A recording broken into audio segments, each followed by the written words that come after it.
Pero alam nila ang mga pulis na pumasok ng kidnapping, alam nila yung pulis nila, pinatay ko. You are lying! Come again, sir? You are lying! Nagtataka ako hanggang ngayon ng Justice Department, hindi pa nag-file ng kaso hanggang ngayon. Katagal lang. Katagal ko na. Matagal ako pumapatay ng tao hanggang ngayon, hindi pa sila nag-file ng kaso. Mr. Chair, another addition to the list that's growing by the minute. Okay, for the record, Mr. President. Wala, Mr. President, for the record, kasi may nagtanong din sa akin eh. Huwag na tayo magdrama dito. Tapusin na natin itong istorya nito dito sa Pilipinas. For the record, Mr. President, wala. Kasi naawa ako dito sa mga pulis. Sa totoo lang, naawa ako sa mga pulis, pati sundalo. Kaya ako po, akin mind and mind alone. Pag nag-inutusan ko ito, mag-operate itong mga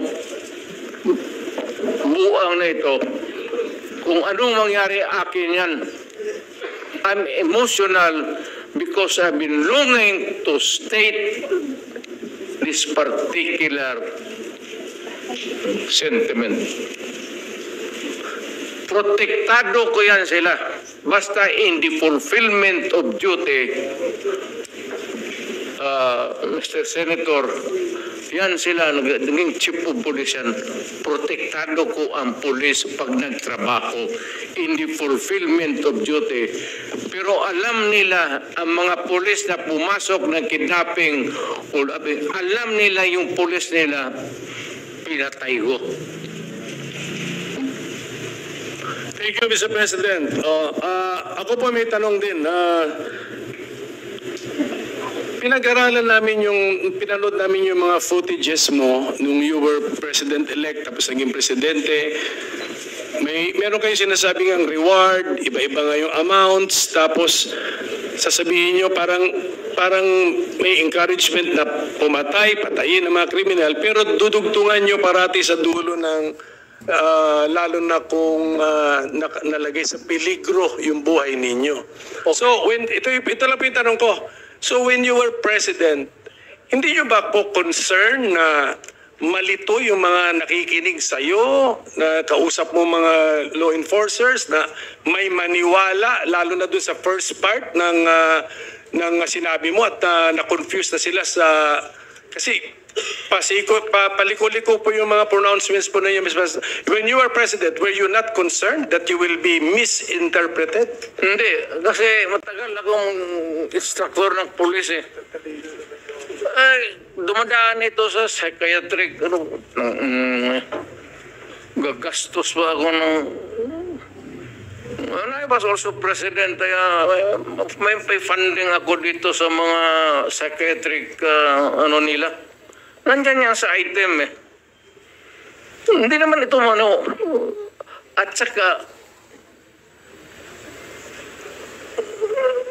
alam mo, Senator, pag kayo mga mga heinous crime, mga patayan dito, ang presidente o mayor, hindi pwedeng kailangan magbitaw ka talaga ng salita. Putang ina ninyo. Kasi pag hindi,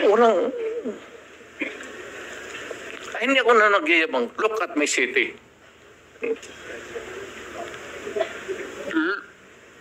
I would like to we travel back. Ano ang syudad ng Davao noon? Nung hindi pa ako mayor. Nandyan yung komunista, nandyan yung mga photographer, nandyan lahat. Abusado na pulis, abusado na sundalo. Puro kriminal, puro kanya-kanya. Nung mayor ako, sabi ko, hinto kayo. Either, yan siya, mga nandyan naman na noon. Sabi ko sa mga pulis, either patayin ninyo ako o papatayin ko kayo. Putang hina, huminto kayo dyan, let's kayo. Eh, kung sinabi ko yan sa mga kriminal, sa pulis, lalo na sa kriminal. Pero yung mga pulis na nag-kidnap, sumali sa hold-up, mga tao nila, pinatay ko talaga. Alam nila yan. Ibibigay nila yung pangalan kung tanungin mo. All you have to do is to place them under oath.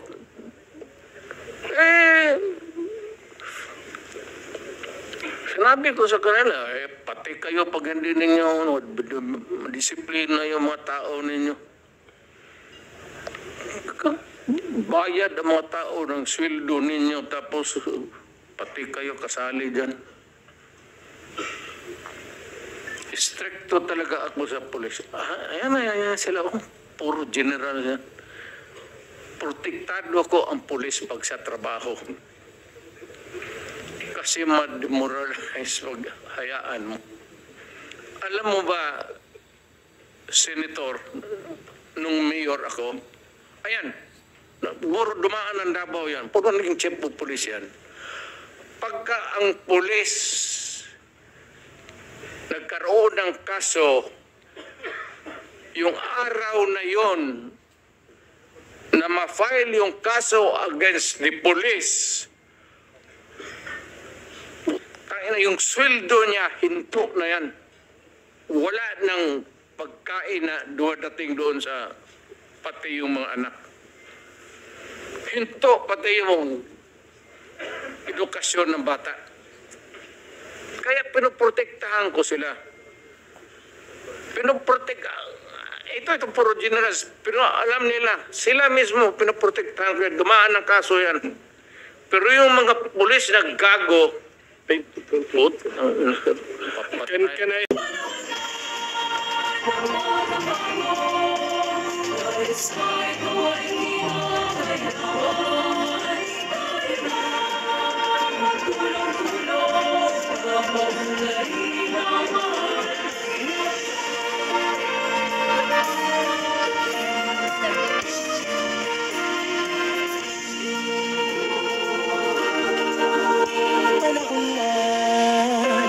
Pagbabago dahil sa ito ay kinakailangan tayo na tulong-tulong